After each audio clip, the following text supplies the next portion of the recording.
It's okay to fail, but aiming low is a crime.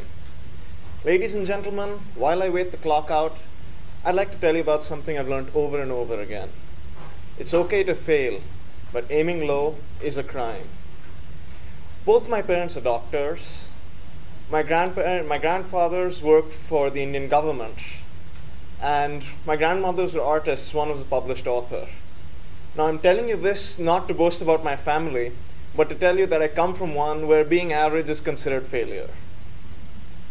Okay? Now, I transfer this over to myself and the way I think about things. If I did something, it was probably easy and doesn't give me a sense of achievement.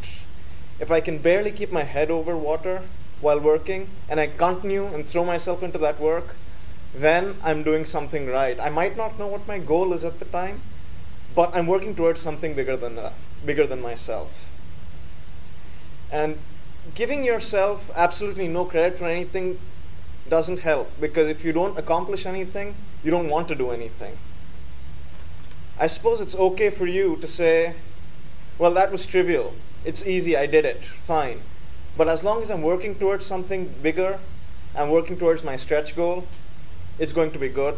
And these small things are just stepping stones.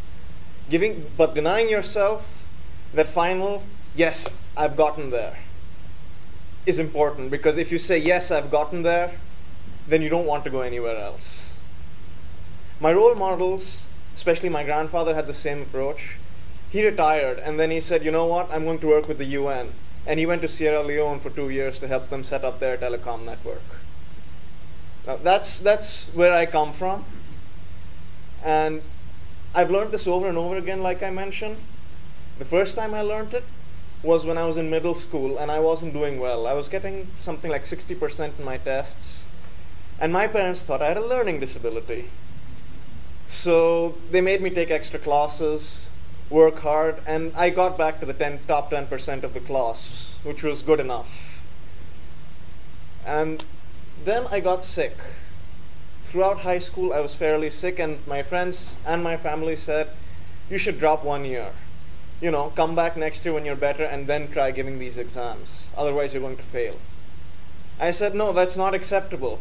And I continued, and I got through in the first division. Not very high marks, but I wasn't at the top of my game. I lived with it. And carrying on from that, I learned it again in college. I already mentioned I was sick. But when I got to picking colleges, I couldn't leave the house. So I couldn't go to another city or another town.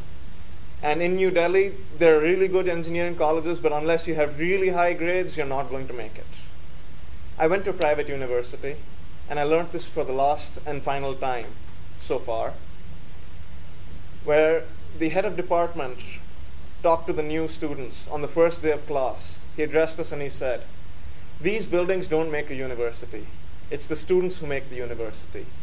And as the students in this university, you need to understand that here it's okay to fail, but aiming low is a crime.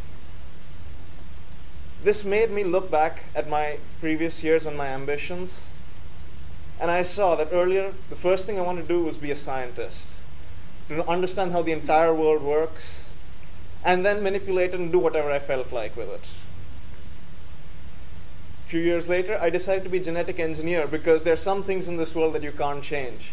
But if you understand the biology behind people and things and plants, you can make things that are bitter taste sweet.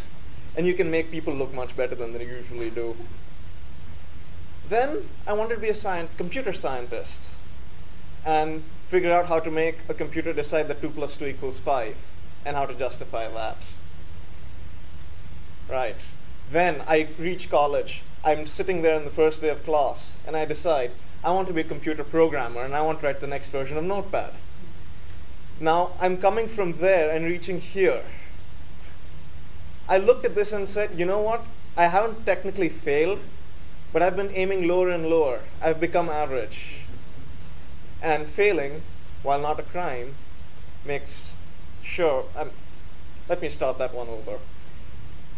I've been aiming lower and lower. I haven't failed. I've become average. And by my family standards, that's not acceptable. So I rethought my entire strategy, looked at what I wanted to do, which in the end came out to computer scientist. I applied to various universities, colleges, transferred over to the States, worked my butt off, finished a year worth of credits in 2 years worth of credits in 1 year, graduated, and 5 months later I'm standing here in front of you giving this speech. We can't all be prodigies, but we need to realize what each one of us is capable of, and then understand that it's okay to fail, but aiming low is a crime. Thank you.